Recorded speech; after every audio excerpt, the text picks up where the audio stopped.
Hello बच्चों, चलिए प्रश्न को पढ़ते हैं। विभिन्न प्रकार के भ्रूणपोषों की रचना, विकास तथा मुख्य कार्य बताइए। मतलब भ्रूणपोष की रचना और विकास मुख्य कार्य को बताना है हमको। चलिए देखते हैं प्रश्न की मुख्य अवधारणा क्या होगी।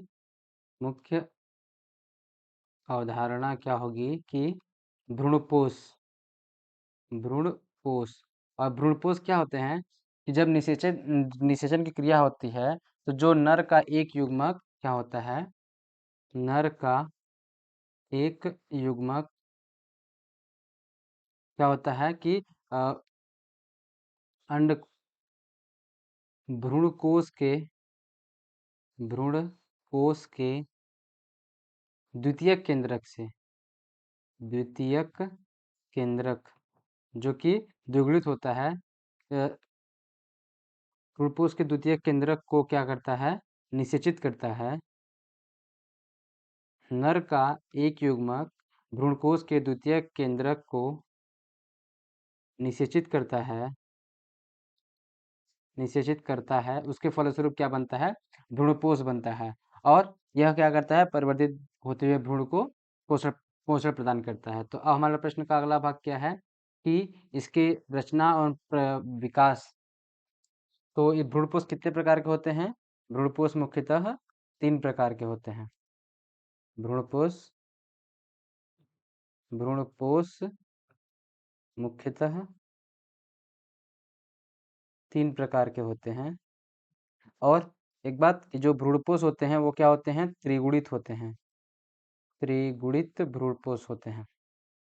तो कौन-कौन से प्रकार होते हैं इसके भ्रूणपोष के? तो पहला प्रकार कौन सा होता है कि केंद्रीय भ्रूणपोष। केंद्रीय भ्रूणपोष। दूसरा होता है कोशिकीय भ्रूणपोष। कोशिकीय भ्रूणपोष। और चौथा है, तीसरा है क्या, हेलोबियल भ्रूणपोष। हेलोबियल भ्रूणपोष।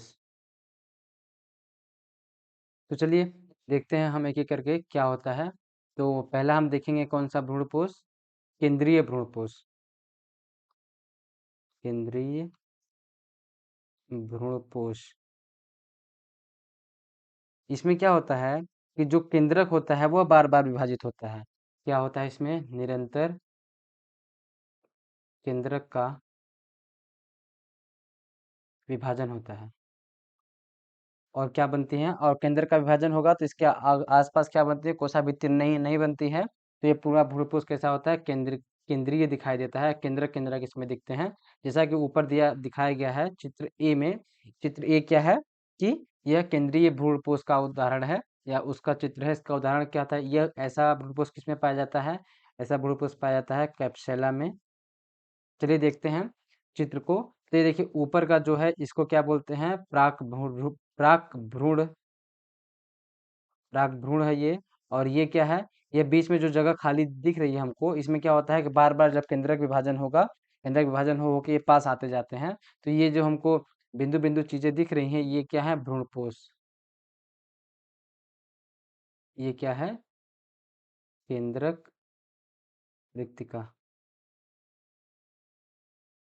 और दूसरा प्रकार क्या हो जाएगा, हाँ, इसका दूसरा हो जाएगा कोशिकीय भ्रूणपोष। कोशिकीय भ्रूणपोष।